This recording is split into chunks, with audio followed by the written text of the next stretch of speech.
आता राज्याच्या विविध जिल्ह्यांमधल्या ठळक घडामोडींकडे एक नजर. जिल्हा झटपट.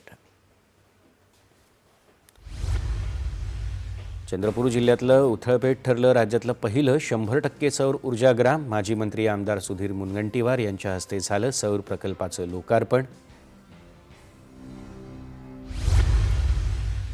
यवतमाळमधल्या पारवा जिल्हा परिषद कन्या शाळेत बाल आनंद मेळाव्याचं आयोजन. शालेय विद्यार्थ्यांनी केली खाद्योत्पादनांची विक्री.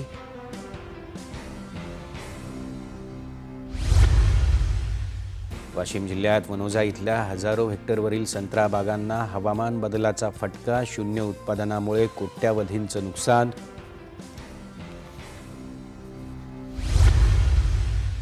वाशिमच्या मादामकामा शासकीय औद्योगिक प्रशिक्षण संस्थेत महिंद्रा अँड महिंद्राच्या माध्यमाच्या वतीनं प्रशिक्षणार्थी उमेदवारांसाठी भरती मेळाव्याचं आयोजन.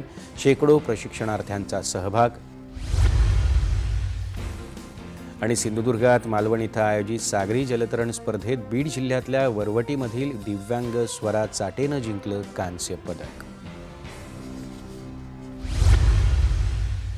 आता वळूया पुढच्या बातम्यांकडे.